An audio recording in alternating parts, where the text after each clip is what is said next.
Vamos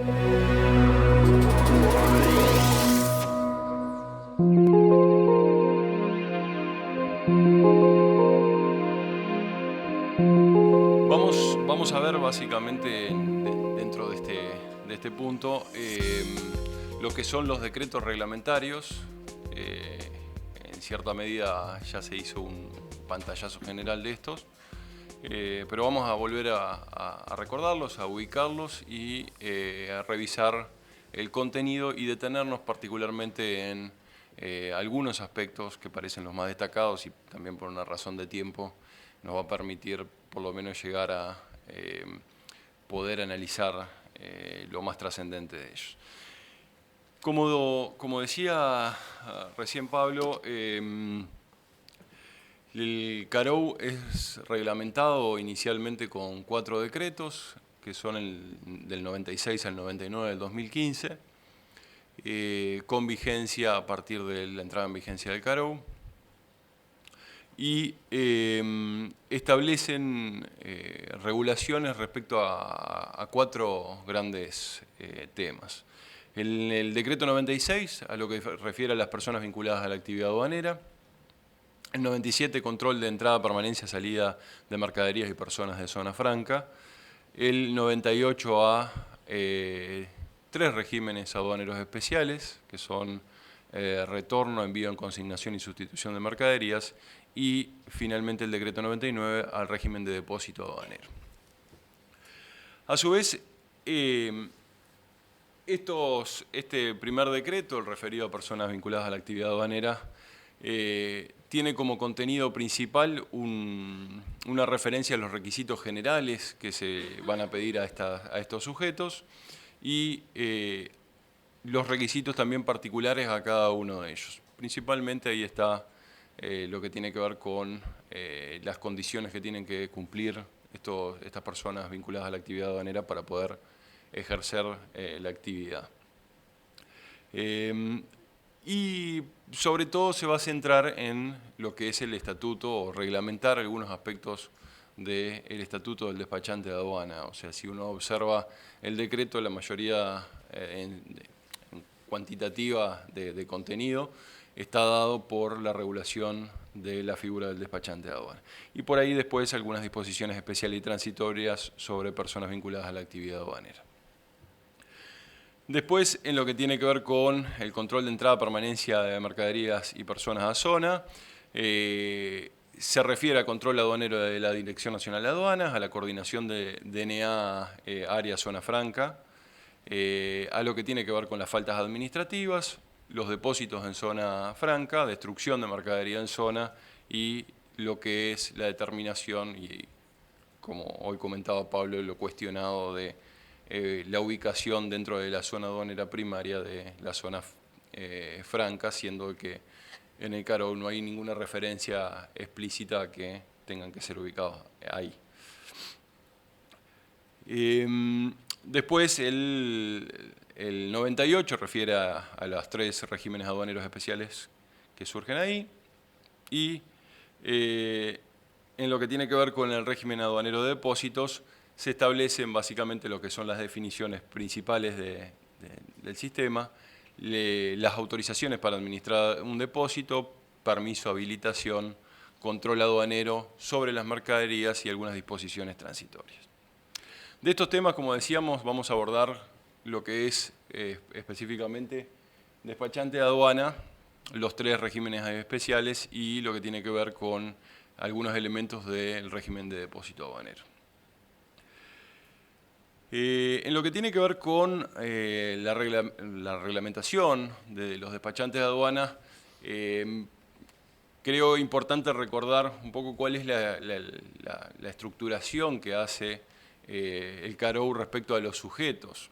Los sujetos aduaneros están definidos y están desarrollados en el título segundo del CAROU y se dividen básicamente en 2. En principio, y esto la razón es las 2 partes de la relación administrativa que se produce entre la Administración Nacional de Aduanas y las otras personas las personas vinculadas a la actividad aduanera. Estas personas vinculadas a la actividad aduanera están definidas y son las que realizan actividades relacionadas con operaciones y destinos aduaneros. Hoy se hacía referencia a que el artículo 2 tiene contenido algunas definiciones dentro de ellas.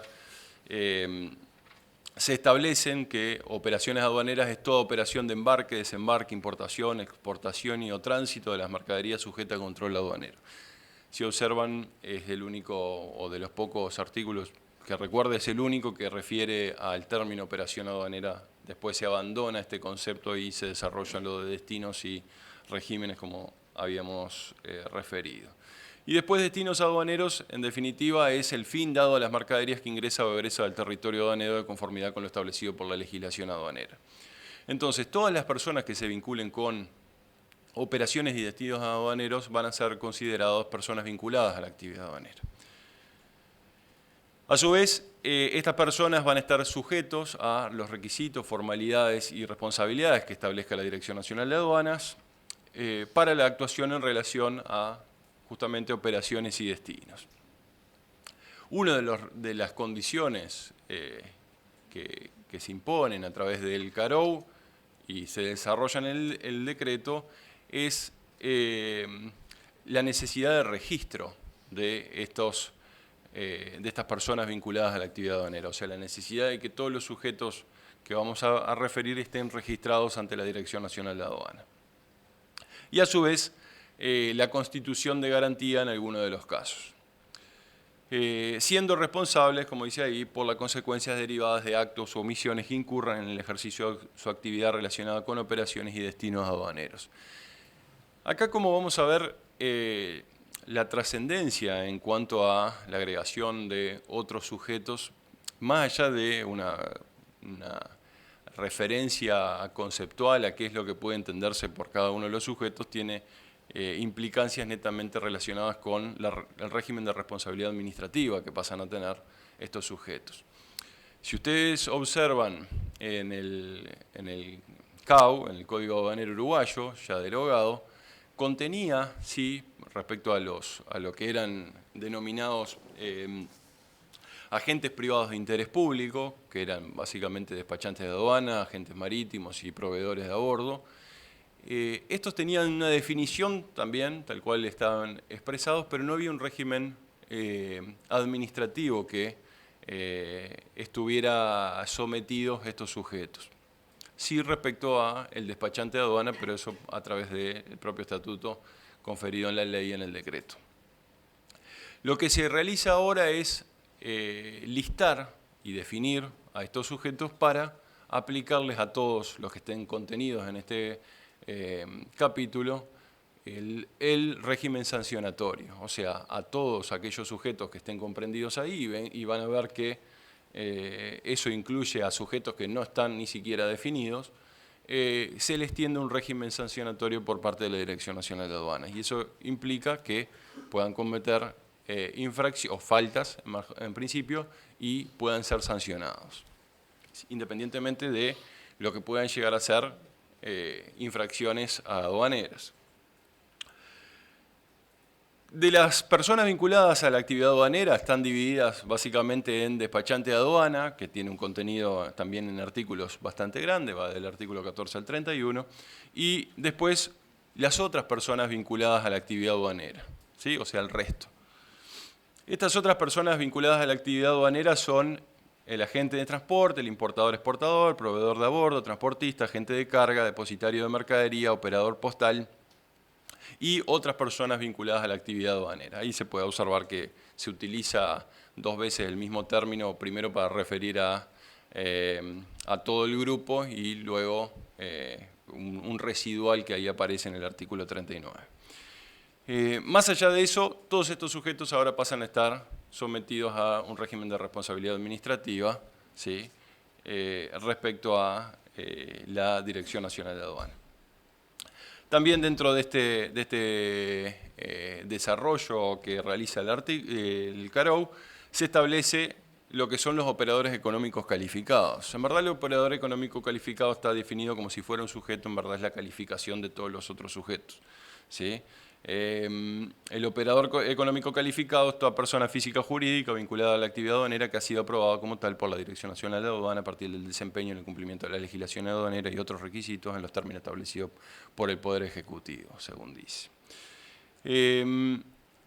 Este básicamente es el esquema de sujetos que propone el CARO. Nosotros, como decíamos, nos vamos a concentrar con lo que tiene que ver con el despachante de aduana. El despachante de aduana como tal está definido como las personas física o jurídica, que es un sujeto privado, auxiliar del comercio y de la función pública aduanera. Ahí, como ven, se muestran las dos caras de la moneda en el sentido de que es auxiliar del comercio en cuanto a su relacionamiento con el importador, los exportadores, los privados básicamente, y a su vez un auxiliar de la función pública, ¿sí? Acá hay un desplazamiento de ciertos controles que se realiza bajo los conceptos del CARO, más ayornados también, respecto a la función que ejerce de control aduanero por parte del despachante de aduana. Y dice, entonces, habilitado para realizar en nombre de otra persona los trámites y diligencias relacionados con destinos y operaciones aduaneras ante la Dirección Nacional de Aduana. En este sentido, los aspectos regulados en el CARO son básicamente la preceptividad de la intervención del despachante de aduana y las excepciones que se establecen, básicamente lo que tiene que ver con encomiendas postales en sus dos modalidades, también el régimen de retorno, eso lo pueden ver en el CARO. También se establecen lo que tiene que ver con los requisitos de habilitación, que difieren según se trate de persona física o persona jurídica, la inhabilitación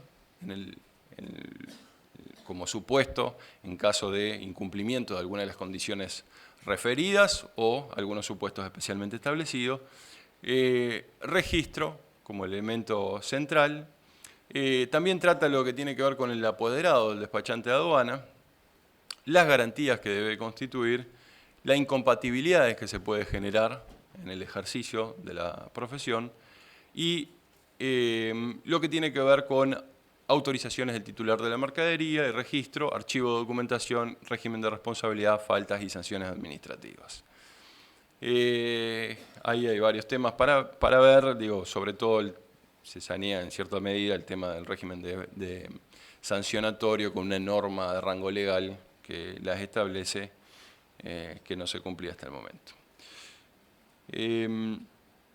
Aspectos reglamentados en el decreto básicamente son lo que tiene que ver con la habilitación definitiva, o sea, qué se entiende y cuándo se da, cuáles son los requisitos para que surja la habilitación definitiva, la inhabilitación, los apoderados de despachante de aduana, autorización para realizar trámites, carnet, organismos estatales y comerciante autorizado, garantías, cese de actividad, autorización de titular de mercadería, no intermediación, registros llevados por el despachante de aduana. Vamos a revisar algunos, por lo menos los elementos que parecen más relevantes de los referidos.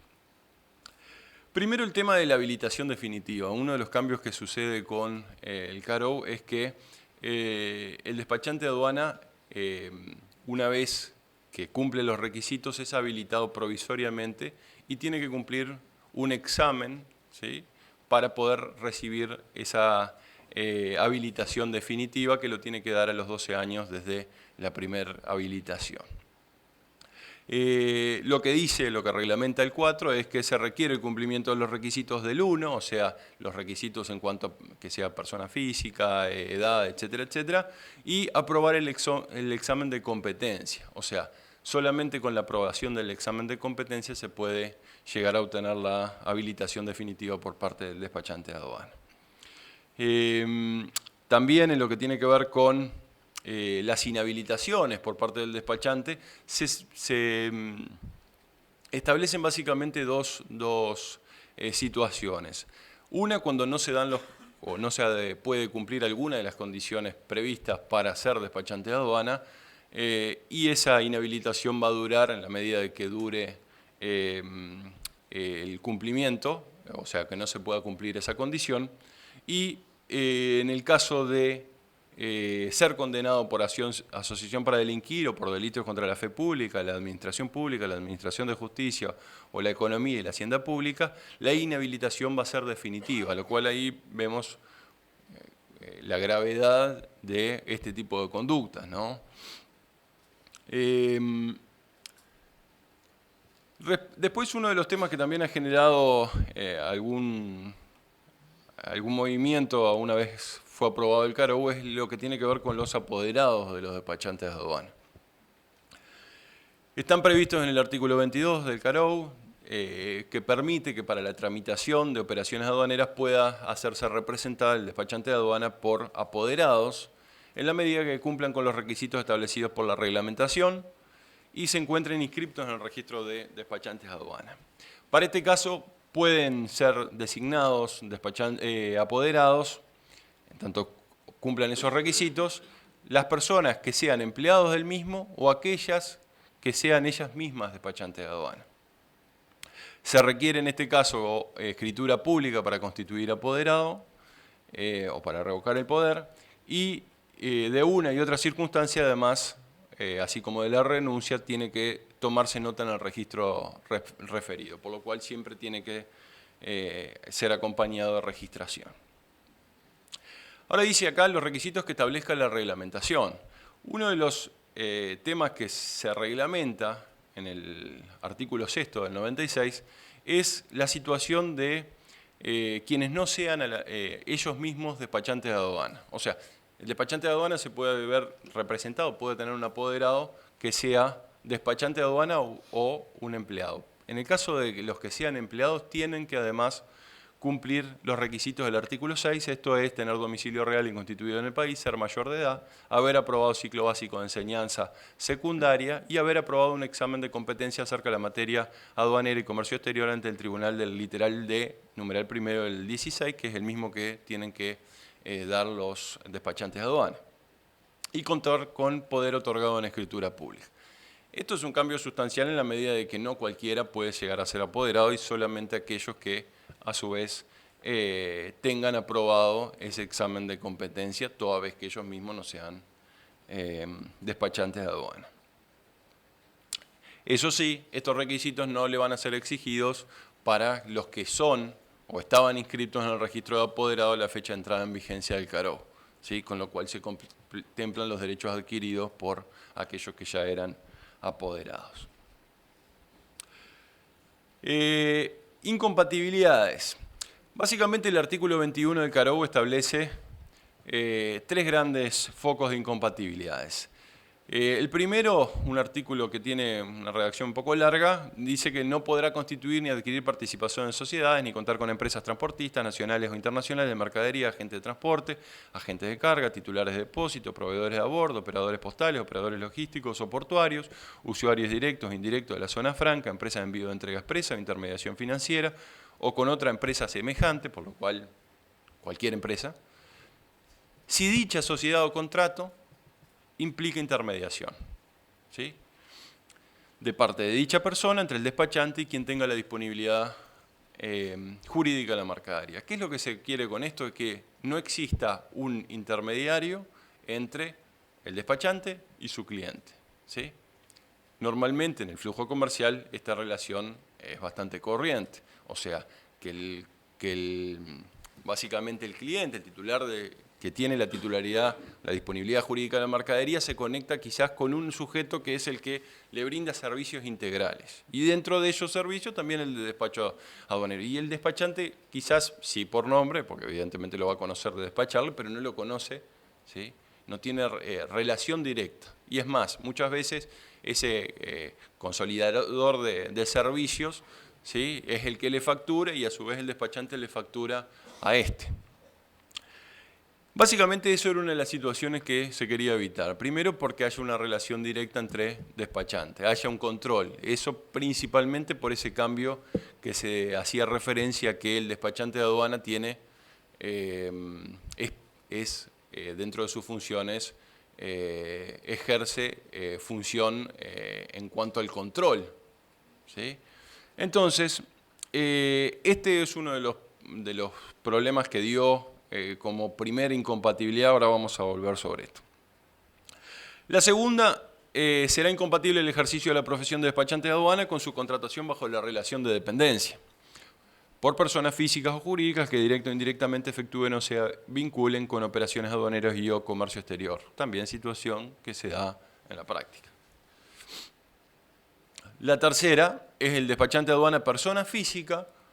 No puede ser socio de más de una persona jurídica despachante de aduana. Las personas jurídicas despachantes de aduana tienen que estar integradas solamente por personas físicas despachantes de aduana, ¿sí? Ni pueden ejercer su actividad en forma individual fuera de la sociedad de la que forma parte, por lo cual el despachante de aduana que forma parte de una persona jurídica solamente puede ejercer su profesión desde la persona jurídica.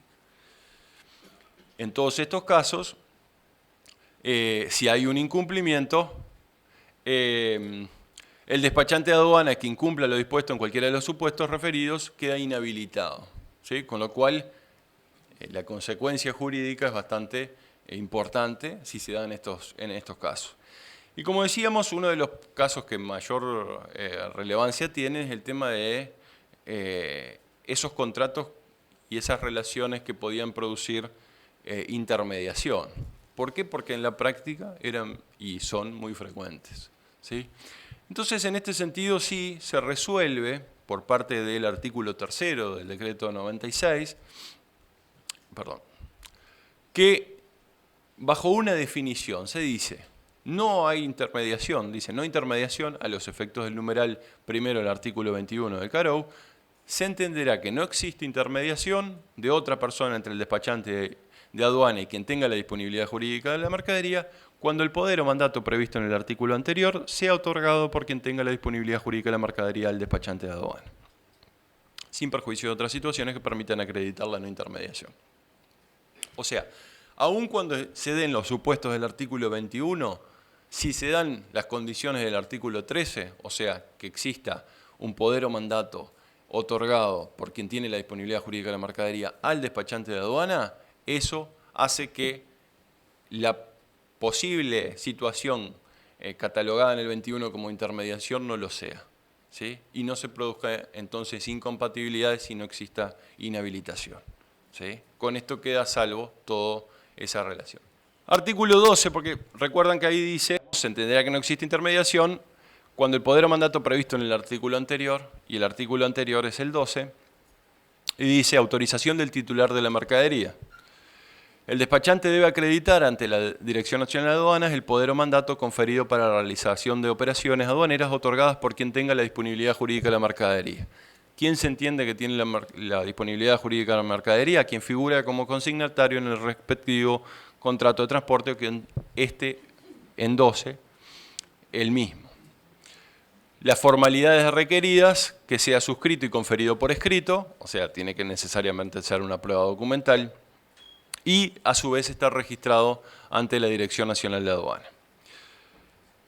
Este poder o mandato puede ser conferido para una o varias operaciones por un plazo determinado por un tiempo indefinido. O sea, esto quiere decir que quien tiene la titularidad, la disponibilidad jurídica de la mercadería puede decir para X despacho, para todos los despachos del 2016, ¿sí? O para mis despachos y en adelante. No existe tampoco formalidades en cuanto a la redacción. Lo que tiene que existir sí es prueba por escrito, ¿sí? Y cumplirse también con la registración.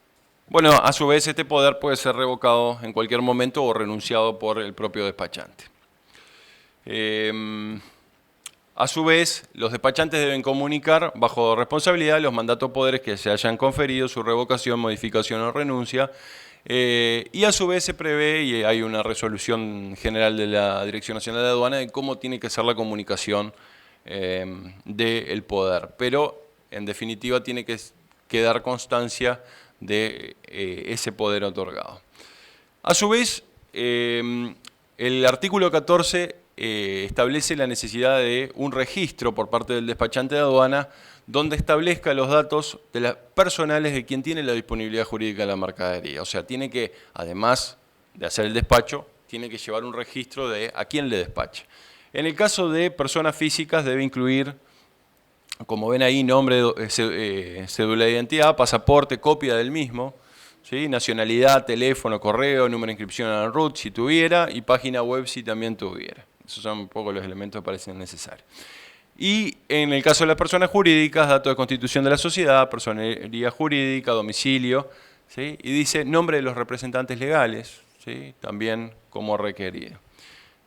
Esto también en algún caso ha generado por lo menos alguna molestia primaria, ¿no? Evidentemente de los titulares de esas mercaderías en cuanto a si verdaderamente tenían que estar informándole al despachante quién era, por ejemplo, el representante legal o convencional o contractual de la sociedad.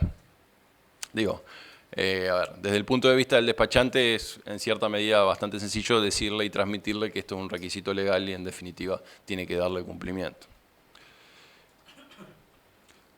Vamos a ver, por otro lado, los regímenes aduaneros especiales, ¿sí? El CAROU establece que los regímenes aduaneros especiales son regulaciones específicas dentro de un régimen aduanero, ¿sí? Y voy a recordarles simplemente, lo habíamos visto, ya que lo tenemos a mano, es el tratamiento aduanero aplicable a las mercaderías objeto de tráfico internacional de conformidad con lo establecido en la legislación aduanera, eso es el régimen aduanero.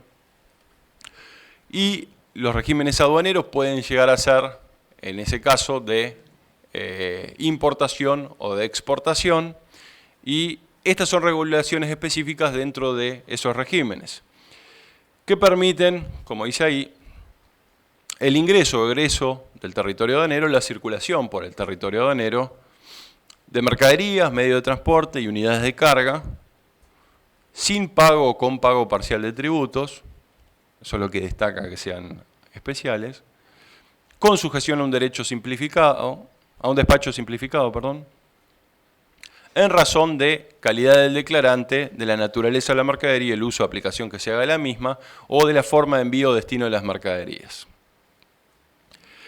El 129 del CAROU establece que los requisitos, condiciones y formalidades simplificadas para la aplicación de los regímenes aduaneros especialmente previstos se regirán por lo previsto en la legislación aduanera. Eso, como habíamos dicho, incluye la totalidad de normas referidas también en el artículo 2, o sea, ley, reglamentos y ley, decretos y reglamentos generales de la Dirección Nacional de Aduana. Entre paréntesis, esto no significa que todos tengan la misma o se haya empardado, como quien dice, su jerarquía, ¿sí? La jerarquía sigue siendo la misma y tiene que respetarse. Bueno, por acá teníamos la anotación de lo que se entiende por legislación aduanera, que es lo que veíamos. Control, vigilancia y fiscalización va a estar dada de estos regímenes por la Dirección Nacional de Aduanas y está prohibido importar o exportar bajo regímenes especiales previstos en el título mercaderías que no correspondan con la definición, finalidad y condiciones para ellas establecidas. O sea, todo aquello que no sea previsto específicamente por el régimen no puede ser o está especialmente prohibido. Los regímenes aduaneros previstos en el CAROU son, como ven ahí, equipaje, vehículo de efecto turista, efecto de tripulantes y pacotillas, suministro y provisiones para consumo a bordo, franquicias diplomáticas, envíos postales internacionales, muestras, envío de asistencia y salvamento, tráfico fronterizo, contenedores, medio de transporte con fines comerciales, retorno de mercadería, envío de consignación y sustitución de mercadería. Esto que señalo ahí, en verdad son aquellos que no estaban ya previstos en el CAO, ¿sí? O que no estaban definidos como tales en el CAO. Sobre estos vamos a hacer referencia, que son en definitiva los que están previstos en el decreto. El retorno de mercadería, envío de consignación y sustitución de mercadería. El retorno de mercadería es un régimen por el cual se permite que la mercadería que antes de su exportación definitiva tenía libre circulación, retorne al territorio aduanero exenta de pago de tributos y sin la aplicación de prohibiciones o restricciones de carácter económico. O sea, una mercadería que estaba en el territorio puede ser lo que conocíamos normalmente como nacional o nacionalizada, que es exportada, ¿sí? y lo que va a permitir este régimen es poder volver a traer esa mercadería, retornar esa mercadería, ¿sí? Sin el pago, exenta el pago de tributos y sin la aplicación de prohibiciones o restricciones de carácter económico. Condiciones para esto, que la mercadería sea retornada por la misma persona, que sea la misma mercadería que hubiera sido exportada, que lo sea dentro del plazo que establezca la legislación aduanera, que se abone o devuelvan, según corresponda, con carácter previo al lineamiento, los importes resultantes de beneficios e incentivos fiscales que hayan sido recibidos por esa exportación y que intervenga previamente la autoridad competente en caso que corresponda en función de la naturaleza. Plazo. Están establecidos en el decreto y se fija un plazo de 1 año desde la fecha de embarque de la mercadería exportada definitivamente para poder proceder al retorno, ¿sí? Ese plazo de 1 año puede ser prorrogado también por la Dirección Nacional de Aduana. Sobre las condiciones se establece también intervención preceptiva de otros organismos, ¿sí? En principio, en forma previa y antes de iniciar el trámite de retorno ante la Dirección Nacional de Aduana, debe haberse abonado o devuelto lo que se recibió por los beneficios e incentivos fiscales y debe contarse con una resolución del mismo organismo del Estado que hubiera intervenido en la operación de exportación definitiva. Causales son básicamente requeridas cuando presente defecto de carácter técnico que exijan su devolución, cuando no se ajusten a los requisitos técnicos o sanitarios del país de importación, en razón de modificaciones en normas de comercio exterior del país de importador, por motivos de guerra o catástrofe, o por otras causales ajenas a la voluntad del exportador que establezca la legislación aduanera. Eso también dice que la Dirección Nacional de Aduanas puede establecer con carácter general otras causales para autorizar retornos de mercaderías siempre que fueran ajenas a la voluntad del exportador y estén debidamente justificadas. Formalidades. La solicitud de retorno debe ajustarse a las formalidades, requisitos y controles, procedimientos simplificados que establezca la Dirección Nacional de Aduana. En el caso del envío de consignación, el régimen es aquel por el cual la mercadería exportada puede permanecer fuera del territorio por un plazo determinado a espera de concretar la venta en el mercado de destino. O sea, en este caso se envía, ¿sí?, sin pagar los tributos, a la espera de poder concretar el negocio. O sea, se envía en consignación, ¿sí? No hay una exportación definitiva, sino está supeditado a la concreción del negocio. Al momento de concretarse la venta, dentro del plazo otorgado, será exigible el pago de los tributos que graban la exportación. El retorno de la mercadería con la anterioridad al vencimiento del plazo está exenta de tributos. En caso de que no se concrete la venta y tenga que retornarse siempre antes del plazo, va a ser exenta de tributos. Los plazos, en este caso, también van a ser de 1 año y van a ser susceptibles de ser prorrogados, ¿sí? Formalidades, en este caso, la solicitud de envío en consignación tiene que estar sometida a las mismas formalidades exigidas para la declaración de exportación definitiva, ¿sí? Recuerden que en este caso se declara y si se concreta lo único que resta es fijar básicamente o realizar el pago de los tributos, por lo cual lo único que queda fuera de esto es lo relativo al precio, ¿sí?, y las demás condiciones de venta siendo de aplicación, no obstante la obligación de declarar un valor estimado, ¿sí? Bueno, en este caso la solicitud deberá ajustarse a las formalidades exigidas por la Dirección Nacional de Aduanas. También la Dirección Nacional de Aduanas puede pedir una garantía tendiente a asegurar el cumplimiento del régimen que impone. Incumplimiento de la obligación sustancial. Constatado el incumplimiento de la obligación sustancial impuesta como esa condición, la mercadería será considerada exportada definitivamente sin perjuicio de las sanciones que pudiera corresponder, sanciones de tipo administrativo. Sustitución de mercadería, tenemos en este caso que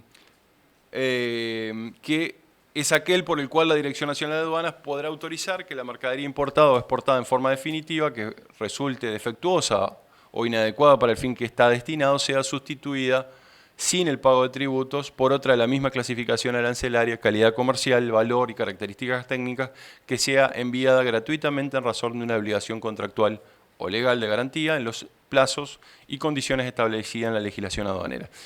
Como ven, a diferencia que en el anterior, que refería a mercaderías que salían, ¿sí? En este caso la sustitución de mercadería puede ser tanto de aquella que ha sido importada como aquella que ha sido exportada.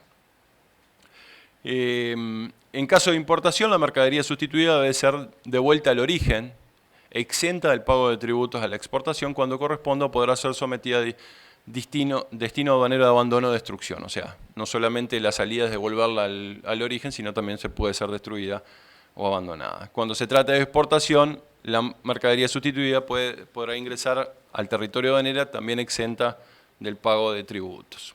Refiriendo a los plazos, también en este caso es de 1 año contar del libramiento de la mercadería importada definitivamente o de la fecha de embarque de la mercadería exportada definitivamente. En este caso también se pueden otorgar prórrogas. Condiciones, en este caso tiene que acompañarse un informe técnico donde se pruebe que la mercadería resulta defectuosa o inadecuada, documento donde se compruebe la existencia de una obligación legal, recuerden que es una de las condiciones para que se pueda dar, o contractual de garantía vigente, que implique sustituir gratuitamente la mercadería. Demás documentos antecedentes que justifiquen la solicitud y que la Dirección Nacional entienda pertinente solicitar. Formalidades, también se cumplen las mismas que establezca la Dirección Nacional de Aduana. Finalmente, lo que tiene que ver con depósitos aduaneros, acá básicamente lo que hay que advertir es que lo que tiene que ver con depósitos aduaneros es básicamente la suma de un espacio físico más un régimen aduanero, ¿sí? Respecto al espacio físico, el depósito aduanero es todo lugar autorizado por la autoridad competente y habilitado por la Dirección Nacional de Aduana. Bueno, ahí tales como espacios cercados, cerrados, abiertos, depósitos flotantes, que se considera zona primaria aduanera. ¿Sí? Esta es una condición que surge del decreto y no de otra cosa. Y donde puede almacenarse mercadería importada en régimen de depósito aduanero, o sea, esa mercadería va a estar en régimen de depósito aduanero, en las condiciones establecidas por la reglamentación y bajo control, supervisión y vigilancia aduanera. También puede almacenarse mercadería en condición de depósito temporal en los depósitos aduaneros ubicados en espacios referidos en los numerales 2 y 3 del artículo 3 del CARAU, esto es en puerto y aeropuerto, libre, y en los ubicados en otras zonas primarias aduaneras en puntos de frontera. Como decíamos, es el espacio físico más un régimen aduanero. En lo que tiene que ver con el régimen de depósito aduanero, es aquel por el cual las mercaderías importadas ingresan y permanecen en depósito aduanero sin el pago de tributos, con excepción de las tasas para su posterior inclusión en otro régimen aduanero.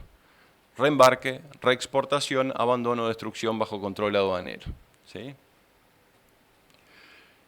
Respecto a los espacios físicos, esos depósitos desde el punto de vista del espacio físico, solo estarán autorizados para operar depósitos aduaneros las personas que hayan obtenido concesión o permiso otorgado por la autoridad competente y habilitados por la Dirección Nacional de Aduana.